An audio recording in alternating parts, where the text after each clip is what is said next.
Assalamualaikum warahmatullahi wabarakatuh. Sebelum kami mempresentasikan hasil kerja kami akan mempersembahkan sebuah yel-yel. 7, 8. Singkat saja. Kelompok 4. Sebelah kanan. Sebelah kiri. Tua rapat. Kami dari kelompok 4. Kami siap presentasi. Baik, saya Muhammad Rifki Rahman selaku moderator akan memimpin jalannya presentasi ini.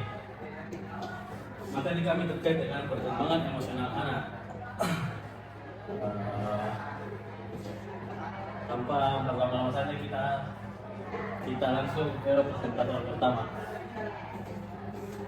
Baik, perkenalkan nama saya Mayer Ahmad Sariko. Jadi di sini saya akan menjelaskan tentang definisi atau pengertian dari emosi atau perkembangan emosional pada anak. Jadi secara umum perkembangan emosi pada anak itu adalah proses bagaimana anak ini merasakan, memahami dan juga mengekspresikan dirinya. Menurut para ahli, yaitu Kraft and Kraft tahun 1995, emosi adalah pengalaman efektif yang disertai penyesuaian dari dalam diri individu tentang keadaan mental dan fisik yang terwujud dalam suatu tingkah laku yang tampak. Nah, jadi pengalaman afektif ini adalah mental.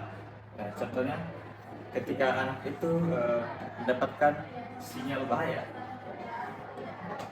itu kemudian selanjutnya pengalaman internal atau yang dirasakan dari dalam diri anak itu, yaitu perasaan seperti jantung berdetak. Kemudian tingkah laku yang tampak di sini itu adalah perilaku yang bisa ditampakkan, seperti contohnya tangan bergetar.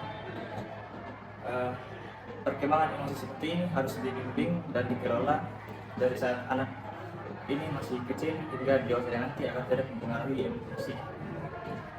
Untuk pembahasan selanjutnya akan dijelaskan oleh presentator. Baiklah, selanjutnya saya akan menjelaskan mengenai perkembangan emosi pada tahap baik. Perkenalkan, saya Nur Hafida, dan di sini saya akan menjelaskan mengenai perkembangan emosi pada tahap baik.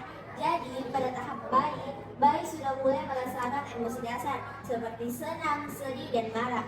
Namun, bayi belum bisa mengekspresikan emosinya melalui kata-kata. Nah, cara bayi berkomunikasi yaitu dengan menangis. Nah, menangis dapat berarti lapar, tidak nyaman, atau butuh perhatian. Jadi, di sini orang tua harus peka terhadap ekspresi emosi dari bayi. Selain itu, bayi juga sudah mulai mengenali ekspresi dari orang tua seperti senyum atau suara lembut. Saat orang tua tersenyum, bayi juga bisa ikut tersenyum. Hal ini menunjukkan adanya keterikatan emosi antara orang tua dan bayi. Nah, pada tahap ini juga bayi membutuhkan rasa aman dan kedekatan terhadap orang tua, dan yang nantinya akan menentukan perkembangan emosionalnya di masa depan. Baiklah, saya serahkan kepada presentator selanjutnya. Baik, saya Rifka Nabila Rustan. Nah, selanjutnya saya akan menjelaskan tahap kedua, yaitu balita dan anak usia dini. Pada usia ini, anak mulai mengenali dirinya sendiri dan mulai memiliki keinginan pribadi. Kemudian, anak juga mulai ingin mandiri, sehingga sering ingin melakukan sesuatu sendiri. Misalnya, makan sendiri atau memilih mainan sendiri. Karena itu, anak kadang sering menolak bantuan orang tua. Selanjutnya, emosi anak pada tahap ini masih mudah berubah. Anak bisa tertawa lalu tiba-tiba menangis atau marah karena kontrol emosinya belum stabil.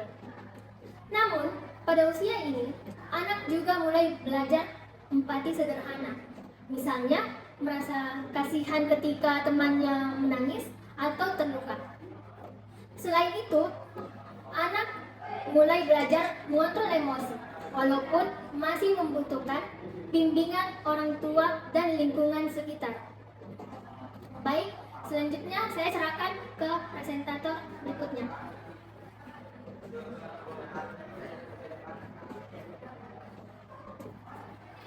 Baik, selanjutnya perkenalkan, nama saya Aida Latina. Saya akan menjelaskan tentang tahap ketiga, yaitu anak. Pada tahap ini, perkembangan emosional anak semakin matang. Anak mulai memiliki konsep diri, yaitu mengenal kelebihan dan kekurangan diri. Mereka juga sering membandingkan diri mereka dengan teman-temannya. Anak juga mulai memahami perasaan malu, bangga, dan bersalah. Misalnya anak merasa bangga saat dia mendapat nilai bagus, atau merasa malu ketika dia melakukan kesalahan di depan teman-temannya. Di tahap ini juga mulai terbentuk harga diri yang sangat dipengaruhi oleh lingkungan sekolah, teman, dan keluarga. Lingkungan yang baik akan membuat anak lebih percaya diri. Selain itu, anak juga belajar mengontrol emosi. Misalnya, tidak mudah marah ketika kalah dalam permainan. Selain itu juga di tahap ini, pengaruh teman sebaya juga semakin kuat. Anak mulai lebih sering berinteraksi dengan teman dibandingkan sebelumnya. Baik, selanjutnya saya serahkan kepada presentator berikutnya.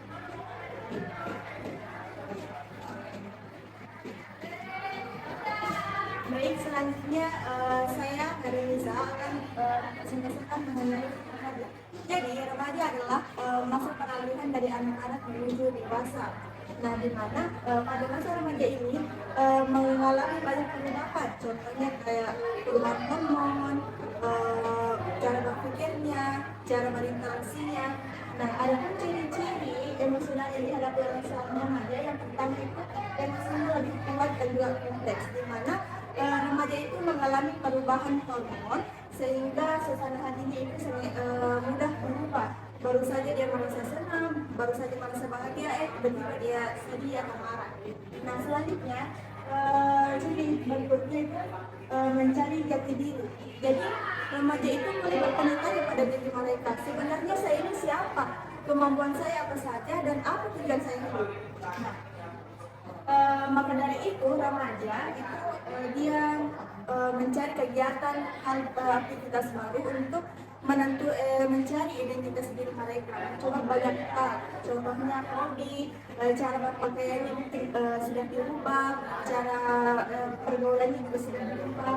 Nah, untuk selanjutnya ciri berikutnya lebih sering dipengaruhi teman sebaya. Karena pada umumnya remaja itu lebih banyak menghabiskan waktu bersama teman-temannya dibanding dengan keluarganya, betul kan? Nah, bahkan omongan dari teman sebayanya itu lebih didengarkan dibanding dengan orang tuanya sendiri.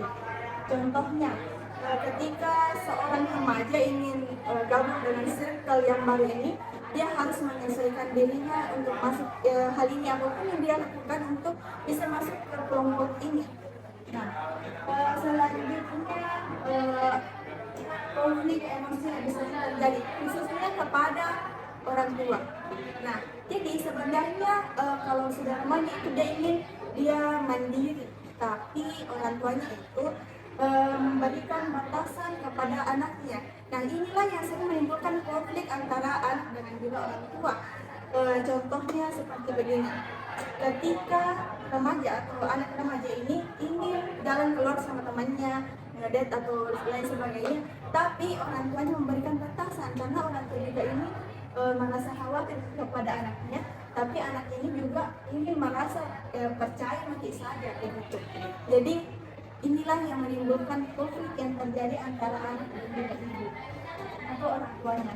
Selanjutnya mulai berpikir dan memahami emosi secara lebih dewasa. Jadi pada tahap remaja akhir itu biasanya dia sudah mulai berpikir dewasa, berpikir bahwa tindakan apa yang terjadi jika dia melakukan hal itu. Untuk selanjutnya saya serahkan kepada penjelasan. Baik, itulah tadi presentasi dari kelompok kami. Dari penjelasan tadi kita dapat menyimpulkan bahwa perkembangan emosional anak berlangsung bertahap sesuai usia. Pada masa bayi, anak lebih membutuhkan rasa aman.